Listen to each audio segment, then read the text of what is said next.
자, 결론하고 이제 마치도록 하겠습니다. 첫 번째는 오직 예수입니다. 오직 예수.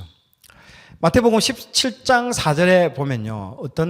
이제 17장 4절에 어떤 말씀이 나오냐면 변화산에서 예수님과 그 세 명의 제자들을 데리고 예수님께서 변화산에 올라가는 사건이 나옵니다. 여러분, 예수님이 제자들을 대할 때도요. 여러분 똑같이 평등하게 대하지 않습니다. 딱 그 세 명의 베드로, 요한, 또 야고보 이 세 명의 제자만 따로 데리고 올라가는 데가 있고요. 그 나중에 모세 때도 보면요. 모세가 여호수아를 데리고 올라가고 나머지는 밑에 있으라고 합니다. 그런 것처럼 딱 차등해서 여러분 하고 있습니다. 다 똑같이 대우하지 않습니다. 여러분 그 제자를 삼을 때도 마찬가지예요. 그런 제자들이 있고 핵심 제자들이 따로 있습니다. 그 세 명의 제자를요 따로 데리고 변화산에 올라가는 그 내용입니다. 자, 한번 읽어볼까요? 이 구절을 여러분 읽어보시면 재밌는 것을 우리가 알 수 있습니다. 시작.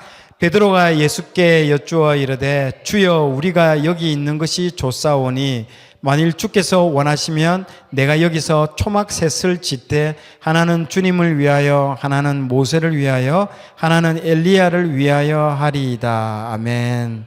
예, 그 시간과 공간 그 장소가 얼마나 황홀하고 좋았던지 베드로가요 초막 3개를 지어가지고 영원히 여기서 머물고 싶어가지고 막 이때 언급하는 인물들이 누굽니까? 예수님, 모세, 엘리야 이름을 언급합니다. 모세는요 뭐 알다시피 히브리인들의 그 국부죠. 국부. 그냥 히브리의 아주 중요한 인물 중에 국부와 같은 존재이고요. 엘리야는요 선지자를 대표하는 인물이잖아요. 엘리야는 선지자를 대표하는 인물. 이 3명을 위해서 초막을 제가 지으면 안 될까요라고 허락을 구하는 장면이 여기서 나옵니다. 여기까지는 문제가 없는 것처럼 보이죠. 그런데 문제는 그 다음 구절이죠. 딱 뭐라고 되어 있습니까? 여러분 17장 5절에 한번 보십시오. 시작. 말할 때에 호련히 빛난 구름이 그들을 덮으며 구름 속에서 소리가 나서 이르시되 이는 내 사랑하는 아들이요 내 기뻐하는 자니 너희는 그의 말을 들으라 하시는지라. 아멘. 야, 여러분 베드로의 그 인식 세계 속에는요 아까 방금 이 말을 했을 때에 베드로의 머릿속에는요 하늘로부터 하나님의 음성 사이에 간극이 딱 있습니다. 두 개의 말 사이에는. 베드로는요 아까 이 말을 통해서 뭐냐면요 예수님, 모세, 엘리야를 같은 레벨 선상에서 딱 두고 얘기를 하죠. 초막을 짓겠다라고 얘기를 하면서 같은 레벨으로 이렇게 딱 두고 동일 선상에서 놓고 있습니다. 물론 뭐 베드로가 그렇게 생각을 하고 얘기 안 할 수도 있어요. 그런데 우리가 읽는 이 후대에 우리가 읽고 있는 우리 독자들은 무슨 생각하냐? 비슷한 레벨로 이렇게 바라볼 수 있는 오해가 놓을 수가 있습니다. 취급당할 그런 동일한 비슷한 선지자로 취급당할 어떤 위험이 있는 발언인 거죠. 자, 그러자 그 말을 마치자마자 하늘에서 무슨 음성이 나오냐? 뭐라고 합니까? 이는 내 사랑하는 아들이요 내 기뻐하는 자니 너희는 그의 말을 들으라 라고 되어 있습니다. 이 말은 그리스도의 유일성, 하나님의 아들 되심, 그리고 그분의 절대성, 모세보다도 우월한 그리스도, 그리고 엘리야보다도 훨씬 더 이거는 뭐 이런 비교 자체도 안 되는 거죠. 훨씬 우월한 그리스도라는 것들을 지금 하나님께서 이 말 마치자마자 17장 5절을 통해서 바로 언급을 해버리십니다. 이게 뜬금없어요. 이렇게 말을 했는데 17장 4절과 5절은요 너무 뜬금없는 구절이지 않습니까? 맞죠? 그걸 차별성 있게 보여주는 구절입니다. 히브리서를 통해서 우리는 그리스도가 어떤 분인지 진짜 정체성이 여기서 다 드러난다는 거죠. 우리가 자꾸 동일선상 비슷한 존재로 이렇게 바라보고 있습니다. 여러분 그걸 여러분 조심해서 바라봐야 됩니다. 동일선상에서 바라볼 존재가 아니라는 것, 정체성을 분명하게 보여주고 있습니다. 지금 마지막 때는요 뭐가 문제일까요? 종교다원주의입니다. 큰 파도가 지금 종교다원주의 WCC부터 해서 이 엄청난 파도가 물밀듯이 밀려오고 있습니다. 예수 외에도 구원의 길은 있다. 그거잖아요. 같은 급으로 보고 있는 거예요. 예수님과 다른 동일한 존재들을 내어놓아서 같은 급으로 지금 동일하게 말을 하고 해주고 있습니다.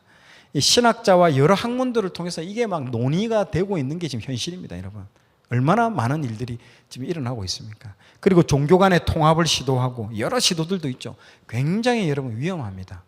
우리를 구원하시기 위해서 주신 이름은 오직 예수, 그 이름 밖에는 없다라는 거 여러분 믿으시기 바랍니다. 예수 외에는 다른 이름을 우리에게 주시지 않았습니다. 마지막 때에 흔들리면 안 됩니다, 여러분. 여러분, 히브리서 말씀처럼 예전에는 다른 것으로 말씀하셨지만요, 예전에는 뭘로입니까? 선지자의 말로 했다라는 거죠. 구약에서는 선지자를 통해서 계속 말을 했기 때문에 아이고 선지자 대단하다고 생각했죠. 그러나 예수님이 온 이후로는요, 그런 거 이전에 선지자 했던 말 그런 것보다 더 중요한 게 오직 예수님이 말씀하신 거. 그러니까요, 예수님이 오신 이후에는요, 그 아들을 통해서만, 아까 뭐라고 되어 있습니까? 그 아들을 통해서만 우리에게 말씀하셨다라는 걸 기억해야 됩니다. 자, 그 말씀이 여러분 1장 1절에서 2절 다시 한번 읽어볼게요. 시작. 옛적의 선지자들을 통하여 우리 여러 부분과 여러 모양으로 우리 조상들에게 말씀하신 하나님이 이 모든 날 마지막에는 아들을 통하여 우리에게 말씀하셨으니 이 아들을 만유의 상속자로 세우시고 또 그로 말미암아 모든 세계를 지으셨느니라. 아멘. 이렇게 설명을 다 듣고 다시 돌아와서 히브리서 1장 1절과 2절을 읽으니까 다르게 들리잖아요. 맞죠? 이게 왜 이렇게 서두로 시작했는지가 이제는 아하 하고 결론 부분에 와서 내가 다시 한번 읽어보니까 다르게 들려요. 여러분, 성경은 다르게 들려야 돼요.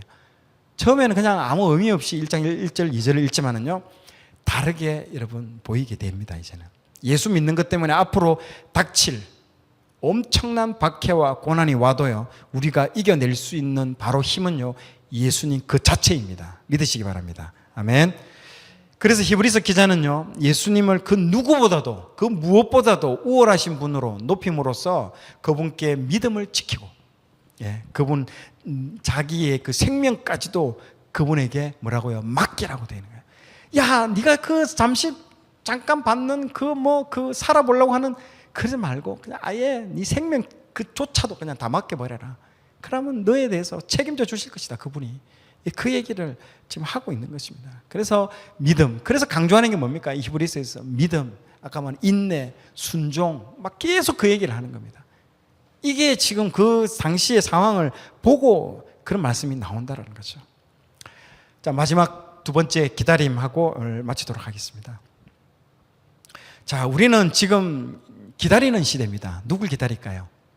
다시 오실 예수님, 재림주로 오실 그 예수님을 우리는 기다리고 있는 시대인 거죠. 그때도 이 히브리서 기자가 썼던 그 당시에도 얼마나 하나님의 그 도우심을 기다리고 있었을까요? 그 자기의 죽음 앞에서, 그 모진 고난과 박해 앞에서도 얼마나 많이 그분의 응답을 기다리고 있었을까요? 지금 마지막 시대는요, 기다림이 점점 약해지는 시대입니다. 여러분, 디모데후서 3장 4절에 뭐라고 되어 있습니까? 자, 같이 한번 읽어볼까요? 시작. 배신하며 조급하며 자만하며 쾌락을 사랑하기를 하나님 사랑하는 것보다 더하며. 아멘. 예, 이 조급하며라고 나오죠. 사단은 마지막 때에 우리를요, 정말 조급하게 만듭니다. 막 요동치게끔 만들고요, 빨리, 그러니까 배교하게끔 만들 수밖에 없는 상황으로 우리를 끌고 갑니다. 다시 오실 주님을요, 기다리지 못하게 합니다. 여러분, 나중에 사단이 왜 사단이 되었습니까? 루시퍼가 기다리지 못하고 그 자리를요, 떠나버리게끔 만들어요. 그 자리를 떠난다는 게 여러분 엄청나게 위험한 겁니다. 그 자기가 있어야 될 자리에서 떠나버린다라는 거. 루시퍼가 그렇게 해서 자리를 떠났잖아요. 가룟 유다도요, 마지막 그 만찬에서 그 자리를요, 일어나서 떠나는 유일한 한 사람. 가룟 유다가 마지막 라스트 사퍼 때 딱 일어나서 떠나버립니다. 그 자리를 떠난 사람. 그래서 예배 때, 성찬식 할 때 그 자리를 벗어나지 말라고 딱 얘기를 합니다. 보통 성찬식 할 때 보면요, 일어나지 말고 움직이지 마시라고. 이유가 있습니다, 여러분.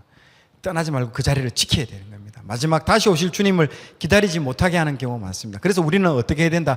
반대로 해야 됩니다. 떠나게 하려고 하면 지켜 있어야 되고요, 막 반대로 해야 됩니다. 여러분, 아기를 낳는 거 얼마나 우리의 인생의 모든 걸 다 돌아보십시오. 아기를 낳는 것도 임신을 하고 난 이후에 10달을 기다립니다. 우리의 이 자녀를 볼 때까지 10달을 하나님 기다리게 한대도요. 송아지 보세요. 금방 애 바로 낳고 바로 걷고 움직이고 그러는 애도요. 근데 사람들 보세요. 10달을 기다리게 한대도요. 농사도 보세요. 씨를 다 뿌리고 어떻게 해요? 추수 때까지 내가 할 일 다 해놓고 또 기다려야 돼요. 그 벼 맞죠? 그 쌀이 여물 때까지 기다리는 거예요. 태풍이 오고 막 비바람이 치고 막 가뭄이 오고 이런 모든 과정들을요, 내가 뭐 해줄 수 있는 게 없는 거야. 어떻게 해요? 그냥 묵묵히 보고 기다리는 방법밖에 없어요. 기다려야 되는 거예요. 예수님도 보세요. 십자가에서 죽으시고 3일을 기다렸다는 거예요. 여러분, 기다리는 거예요. 그냥 바로 죽자마자 뭐 부활하고 막 성천하고 막 일사천리로 진행했을 수도 있는데, 그 3일의 기간은요, 사람 그냥 3일이라는요, 작심 3일도 있잖아요. 못 기다립니다. 변하는 시간이죠. 내 마음이 변하는 시간이 3일이에요. 그래서 작심 3일이라는 말을 쓰는 거예요. 3일을 기다린 이후에 예수님도 부활을 하셨다는 거죠. 예수님이 성천하시면서 성령님을 기다리라고 할 때 또 마지막에 기다리라고 되어 있잖아요. 내가 올라가서 내가 좋은 것을 보내주겠다라고 얘기를 할 때 마지막에 뭐라고 했습니까? 기다리라고 딱 말씀을 하고 있습니다. 여러분, 바로 얻는 것은, 이 세상에 바로 얻는 것은 없습니다. 모든 것은 인내와 기다림. 그래서 기다림의 훈련이 지금은 필요합니다. 그것도 제가 말했죠. 자녀들한테 돈이 있더라도 바로바로 사주지 말라고 그렇게 제가 얘기를 했습니다. 엄마 뭐가 필요해? 알았다. 다음 주 목요일까지 사줄게. 그 다음 달에 사줄게. 이렇게 한 달 많이 기다리면 기다릴수록 좋은 거야. 그럼 그 애는요, 그걸 기다리는 거예요. 기다리면서 부모에 대한 감사, 그 선물을 주실 부모에 대한 감사, 그 갖고 싶어하는 그 선물에 대한 기대감, 그리고 고마움, 그리고 그것들이 굉장히 여물어지는 거예요.